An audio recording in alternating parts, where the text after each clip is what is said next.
Breaking news చూస్తున్నాం. కూటమి నాయకులు రఘురామకృష్ణంరాజు, గంటా శ్రీనివాసరావు వైసీపీ టార్గెట్ గా తమదైన శైలిలో విమర్శలు గుప్పించారు. ఈ ఎన్నికల తర్వాత జగన్ ఉండరని, విధి అనుకూలిస్తే కూటమికి 150 స్థానాలు వస్తాయని ఆశాభావం వ్యక్తం చేశారు రఘురామ. పిన్నెల్లి బాక్సులు బద్దలేనని, విశాఖలో ప్రమాణ స్వీకారం అంటూ బొత్స కామెడీ చేస్తున్నారని అన్నారాయన. ఇక ఈ ఎన్నికల ఫలితాలు జగన్ కు షాక్ ఇస్తాయని గంటా శ్రీనివాసరావు జోస్యం చెప్పారు.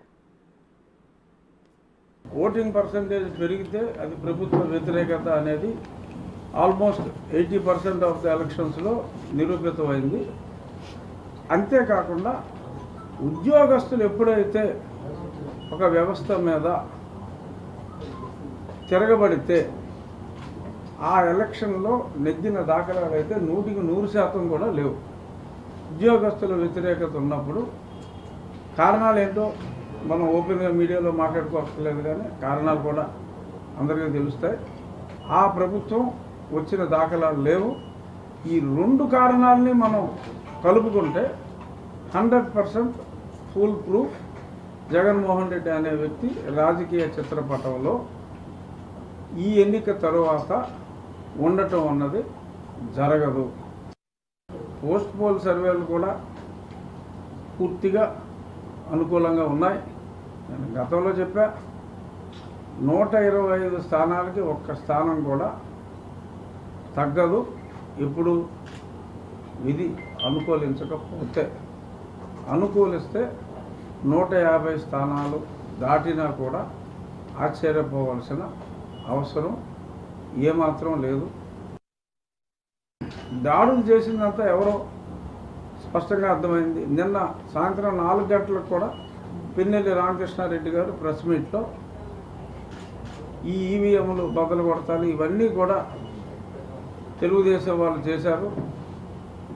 వాళ్ళు మా గెలుపుని తట్టుకోలేక ఈ బ్రహ్మారెడ్డి గారి మీద, ఆఖరికి మరి సేవకు కూడా హాని చేయని వ్యక్తి కృష్ణదేవరాయలను కూడా ఆ ఫ్యాక్షనిస్ట్ లిస్టులో కలిపి పిన్నెల్లి చాలా దారుణంగా కామెంట్లు చేసిన కొద్ది గంటల్లో పాప అతని చరిత్ర రాజకీయంగా అంతమవుతుందని అతను అనుకోలే. మరి రాత్రి 9 గంటలకల్లా అతను చేసిన విధ్వంసం డైరెక్ట్గా మీడియాలో కళ్ళకు కట్టినట్టుగా వచ్చింది. ఎంత దారుణంగా అతను బాక్సుల్ని బద్దలు కొట్టాడో. మరి అటువంటి వ్యక్తిని మీరు చూశారు. జగన్మోహన్ రెడ్డి ఆ బస్ టూర్లో తిరిగినప్పుడు ఎక్కడ పెద్దగా జనం లేరనుకోండి, వెళ్ళినప్పుడల్లా ప్రతివాడిని సౌమ్యుడు, మంచివాడు ఇలా మాట్లాడేవాడు.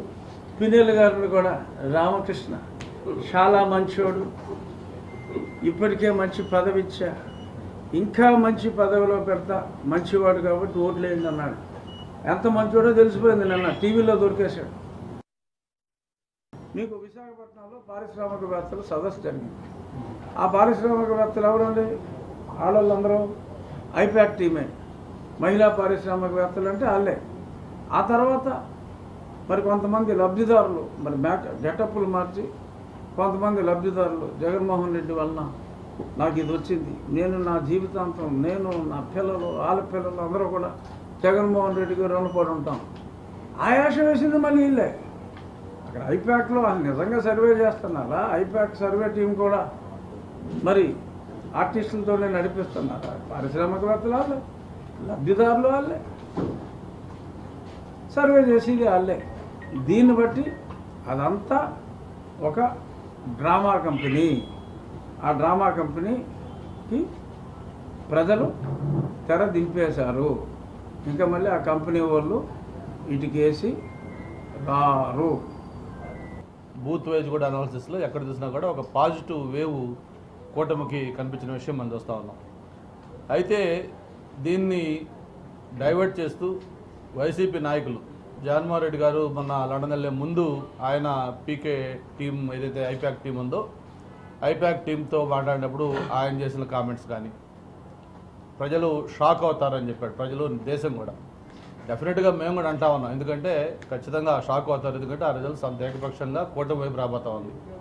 ప్రజలు, దేశంతో పాటు జగన్మోహన్ రెడ్డి కూడా గ్యారెంటీగా షాక్ అవుతాడు. ఎందుకంటే ఆయన ఊహించిన విధంగా ఫలితాలు రాబోతా ఉన్నాయి.